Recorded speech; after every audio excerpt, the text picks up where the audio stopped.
Assalamualaikum warahmatullahi wabarakatuh. Ketemu lagi konco-konco bolo-bolo dulur-dulur dengan Rakluen. Bagaimana kabar semuanya? Semoga selalu sehat dan bahagia ya. Alhamdulillah hari ini saya bisa melanjutkan kembali program yang saya mulai 2 hari yang lalu.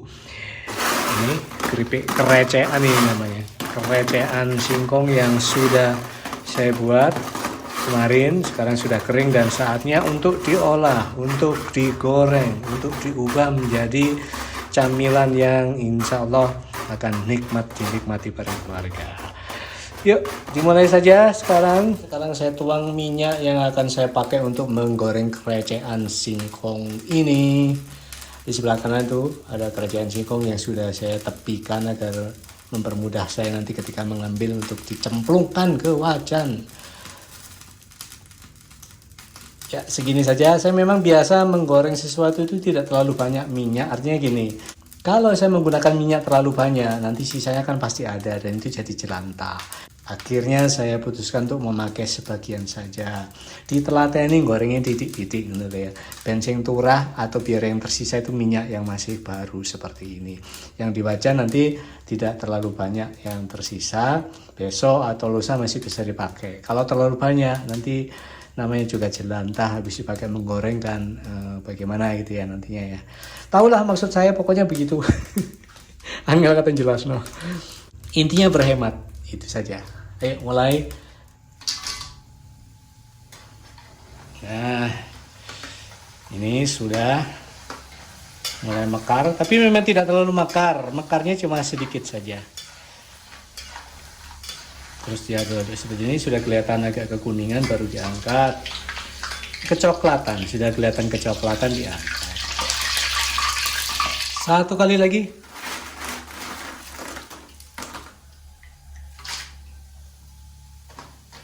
Setelah ini akan saya teruskan menggoreng tanpa di shoot. Jadi saya bereskan. Nanti saya akan mulai lagi untuk nge-shoot setelah keripik ini siap untuk proses berikutnya.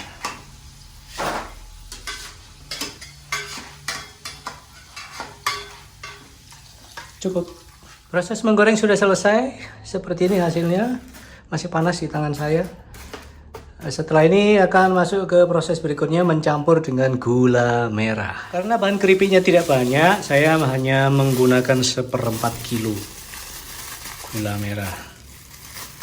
Nih ya. Lakukan dulu proses pencairan seperti biasa.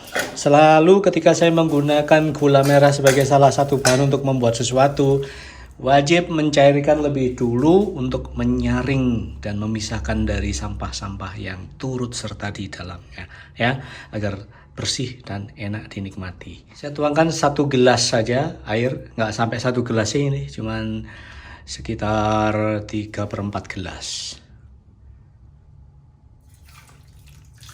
Tidak usah terlalu banyak air agar nanti proses mencampurkan dengan keripik juga tidak terlalu lama. Dikira-kira saja airnya, yang penting gula ini nanti bisa mencair gitu saja. Setelah itu segera diangkat, disaring, kemudian masuk ke proses terakhir. Gula merah sudah meleleh, saatnya saya saring ya. Kalau sudah meluap-luap seperti ini berarti saatnya harus dimatikan. Api mungkin terlalu besar nih, sudah mulai ada kelihatan sampah-sampahnya.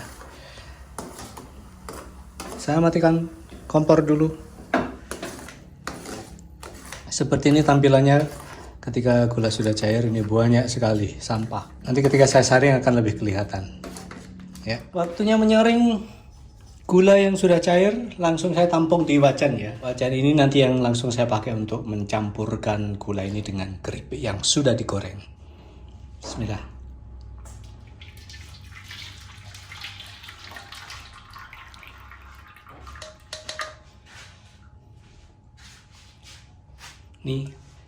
Ini sampahnya banyak sekali.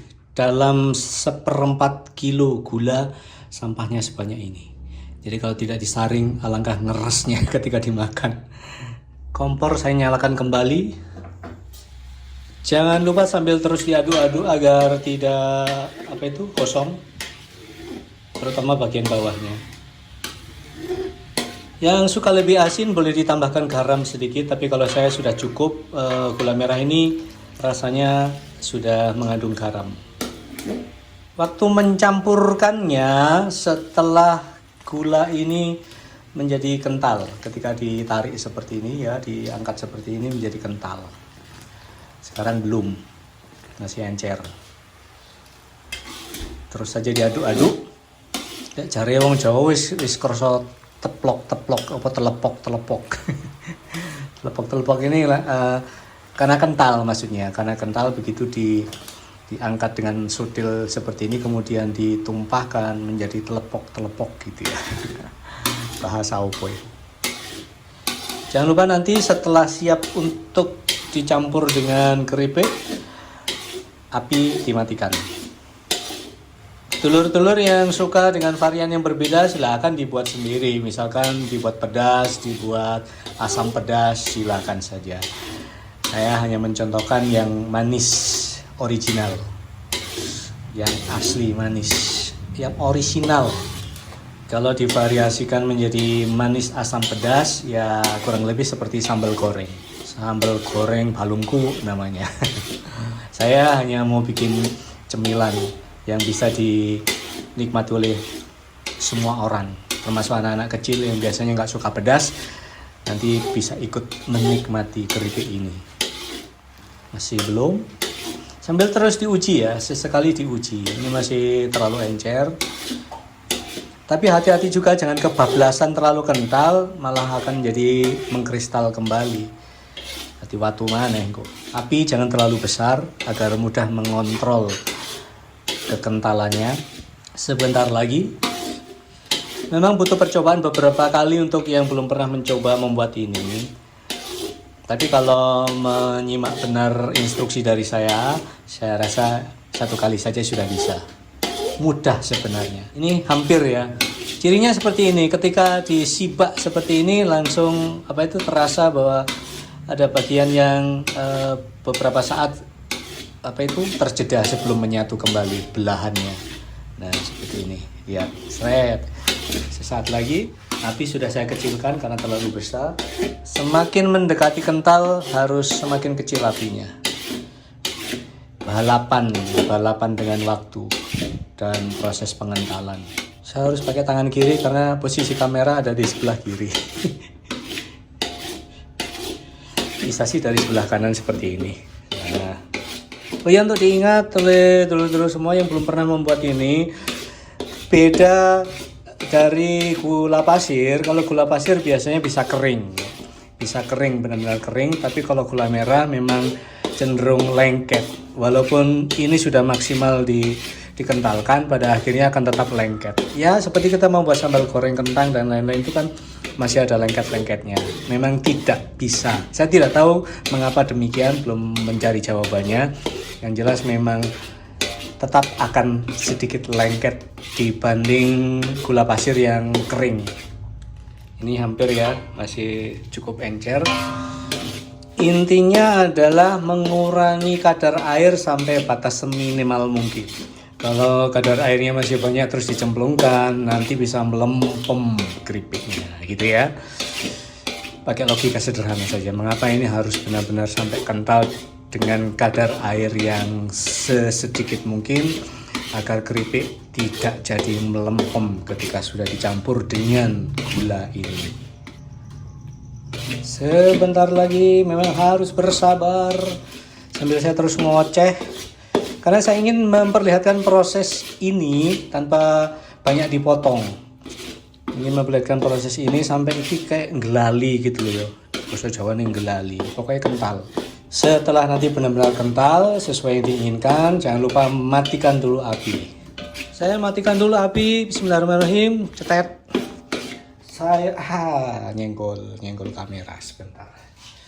Saya ambil keripik ini, sudah saya tampung di wadah ini. Tadi ditampah tapi harus saya tampung agar mempercepat saya menyemplungkan ke wajan. Ya, bismillahirrahmanirrahim. Langsung begini.